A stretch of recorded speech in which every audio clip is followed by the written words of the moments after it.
Hey everybody, this is herculespetix, founder, curator, docent, and gift shop employee of the herculespetix Academy of Comic Book Studies. Today we're going to be looking at a classic early underground, Teenage Horizons of Shangrila, published by Kitchen Sink Press. This was one of the earliest Kitchen Sink comics. This is 1970. I think they'd already only put out maybe 5 or 6 undergrads at this point. And it's all of the Kitchen Sink regulars of the time. He had a stable of guys that would draw on every issue of Snarf and all of his random comics. I like this. It says Asinine Adolescent Antics. And that's basically what this is. It's almost like a Happy Days Underground. Start off with a nice cover by Jay Lynch, showing some happy surfers. We have this weird little found art, clip art thing, telling you about all the artists. And we start off with Dennis Kitchen himself, writing and drawing, I was a teenage hippie. And this is how this clean-cut kid, when he was younger, this kind of girl who's a little hip, and he could tell because she has a make love not war button. So, you know, she's not an all-American girl. So she lures him into the world of hippiedom. And he starts dressing like a hippie. Starts hanging out with these seedy types. And he moves to San Francisco.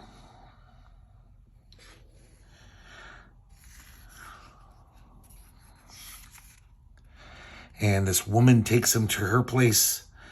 And she involves him in some unnatural acts. And I like this. She's getting all turned on. He's just like playing with like Matchbox cars on her, rolling them on her body, and she's totally loving it. So he knows that this is wrong. Because the narrator is basically not liking this.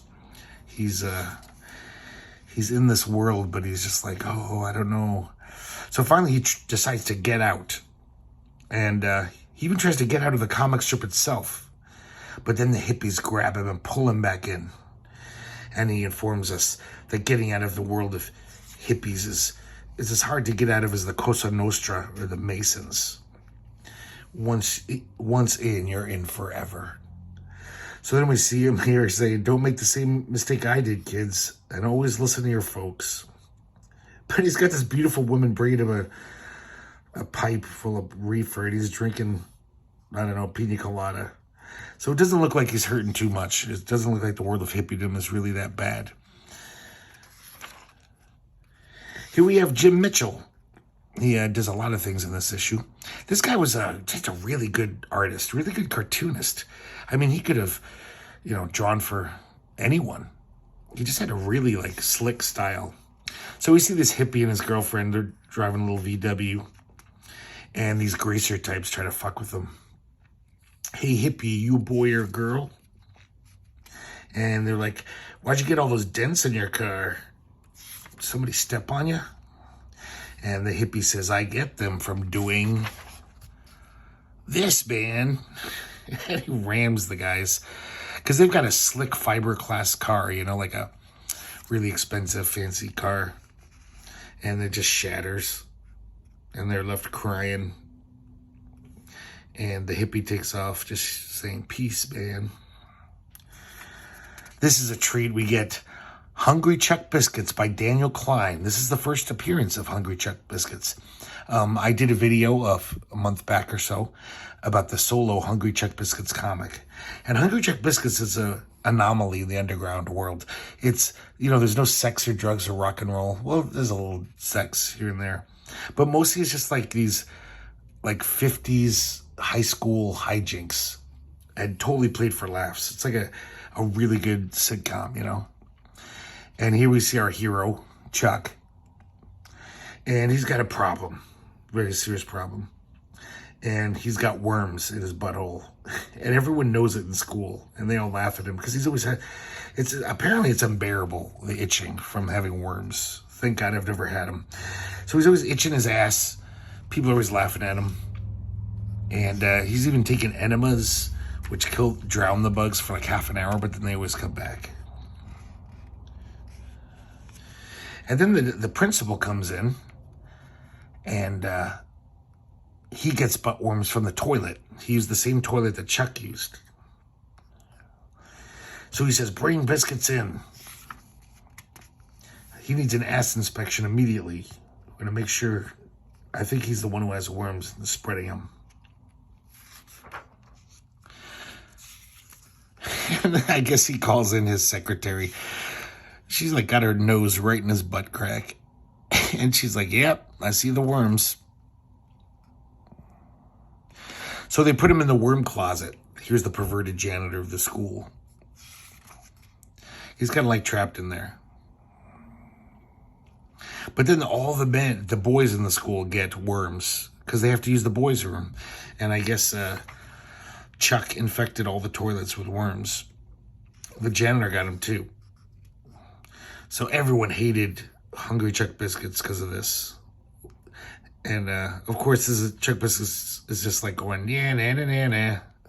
Like he's just such a goofy character, Chuck.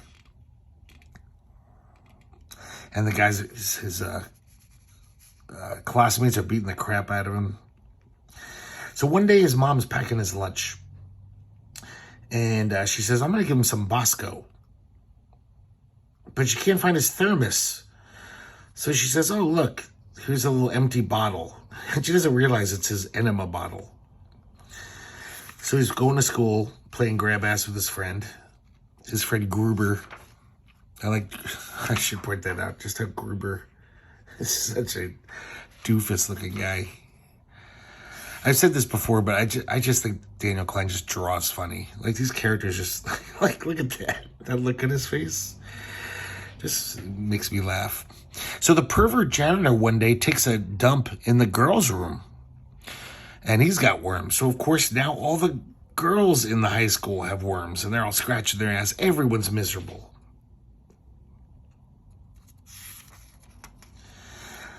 So, one day, Chuck once again has to run to the bathroom because the worms are driving him crazy. And he takes out his enema. And he realizes that, like, his mom put Bosco in it. He's like, now I have to waste this. So he pours it in the toilet.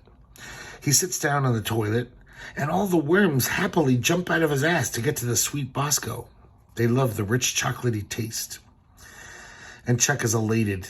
He's like, I've got a cure for worms. So he tells the principal, and the principal has all the toilets filled with Bosco. And everyone is healed. And Chuck is put in charge of this bathroom duty. And of course, all these bullies are using it as an opportunity to like shove guys' faces in the Bosco. Drink up, you cunt faces. Oh man, I like that stuff. He's Projunior, the classic underground comics character who's basically in the underground public domain. Don Dohler created this character in his fanzines in the 60s. And he basically said anyone can use him. So all these underground cartoonists seem to latch on to Projunior and make their own little strips. You know, Art Crumb, everyone. In fact, there's a great Projunior comic out there, which is like almost every great underground cartoonist doing their own little take on him. So we'll probably look at that one day. That's a really good underground. But this is pretty funny. This is Jay Lynch. And Projunior's getting threatened by this greaser-looking kid, pulls out a knife. So he runs down the hall, he's running away, and he runs into the principal. And the principal's all like, there's no running, step into my office. You're in trouble. And then he pulls a knife on Projunior.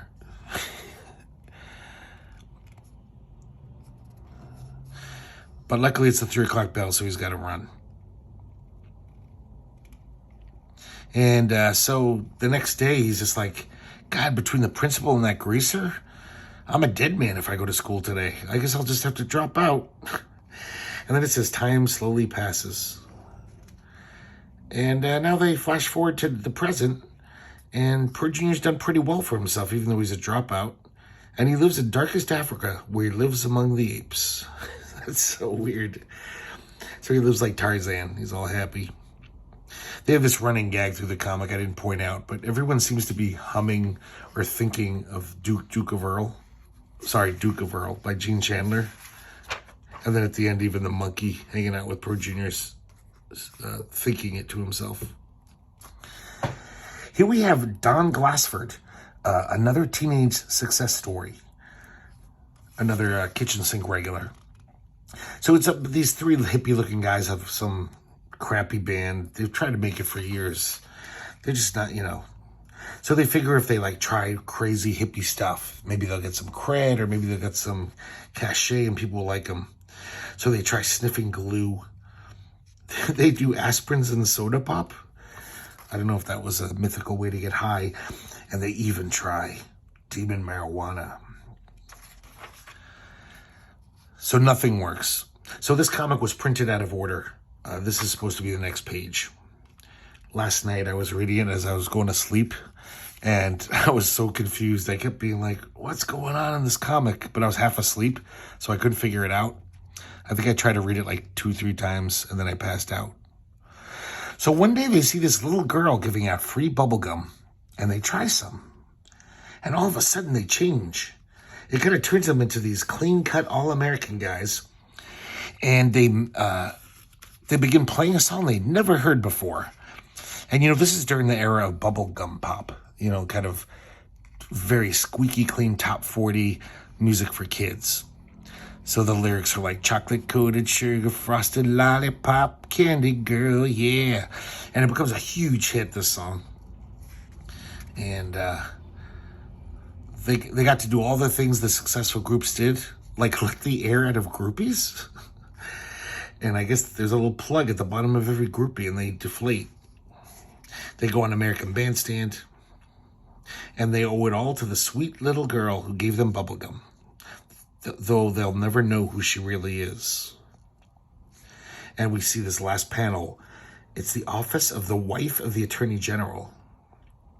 And she's saying, get my bubblegum girl suit ready.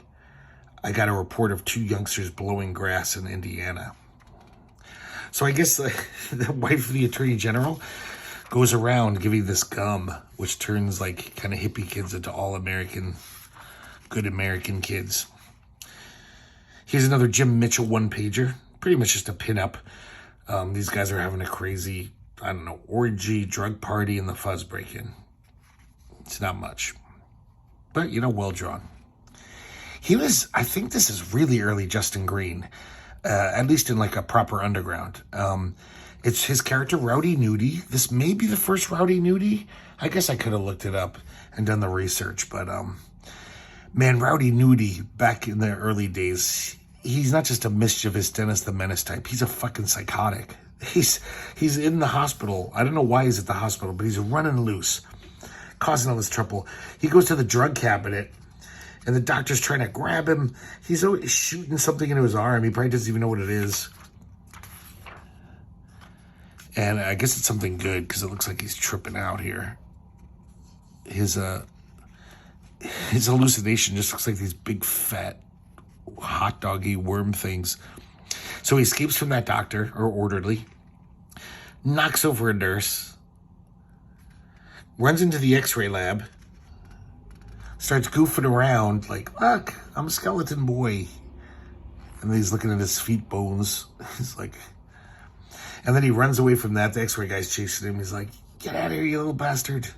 And he finds a guy in an iron lung. And he says, oh, this guy's going to suffocate. I better give him some fresh air. And he opens to the top. Of course, the guy's dying. And 2 other orderlies are, come running after him. And Rowdy Noody shoves the iron lung cabinet into those guys. He's just pure chaos, this kid. He's just a freaking psycho. Then he ends up here in the maternity ward. And he sneaks into where all the babies are kept, the newborns. And all the fathers are looking in and they're like, hey, some maniac is tampering with our babies. And Rowdy Noody all of a sudden has 3 cigars he's smoking at once. All the babies are crying, of course. So the cops finally come in. Hand over the baby, kid, and drop the cigars. And they finally grab Rowdy Noody, and he's like, yada, yada. That's it. It's just 5 pages of Rowdy Noody being a complete force of chaos. And here we have the last, I think this is Don Glassford again. Let me double check. I think he drew this cute little character. Yeah, I'm pretty sure this is Don Glassford. He always drew this little guy. This guy looks like he's from a greeting card or something. I mean, it's very slick cartooning. This guy looks like he could have made $1 million drawing for Hallmark or something with this cute little character. It's almost like Zippy. It's called Smile, God Loves You. Oh, I'm sorry. This is Jim Mitchell again, which makes sense because Jim Mitchell has a very slick style. So we see that his little nebbish character wakes up. He's preparing his morning routine. And when he combs his hair, he finds a hair on the comb. He's only got 2 hairs in the first place. But this kind of, he looks at the hair with despair and crawls back into bed, contemplating his mortality. Because one of his hairs is his hair is falling out. And he's this kind of existential angst here. That's some nice stuff. And then we have another Jim Mitchell pinup. And this woman's telling this other hippie lady, she's like, I'm not against marriage. I just never got married because a doctor once told me I could lead a happy and normal life as long as I never got married. And I guess the joke is that, yes, she's not technically married, but she has a baby daddy, and she's got 5 kids and 1 on the way. And she's not a good mother. One of the little babies is smoking out of a pipe. Has all like drugs down here. One of the kids is having their Barbie and Ken dolls, fooling around, simulating sex. I guess this one's a bad egg because he's already dressed up as a cop. He's already ready to bash people's heads in. So some nice Jim Mitchell cartooning. He's never that funny, that guy, but he's a good cartoonist. And we have a nice back cover by Dennis Kitchen. Basically, this greaser and his girlfriend are saying, hey, if you don't buy this comic, I'm going to stick this knife in your eye. So there you have it, Teenage Horizons of Shangri-La. Number 1. I don't think there was ever another one of these, though. But it's a nice underground, very early. And I think this is like a first printing because it's still 50 cents. So, I don't think I paid too much for this. I think you can find this relatively easily. And it's definitely worthy of being in your underground collection. If just for the Hungry Chuck Biscuits comic. That thing's fucking hilarious. Okay, I guess that's it. Hopefully I'll see you here next time at the herculespetix Academy of Comic Book Studies.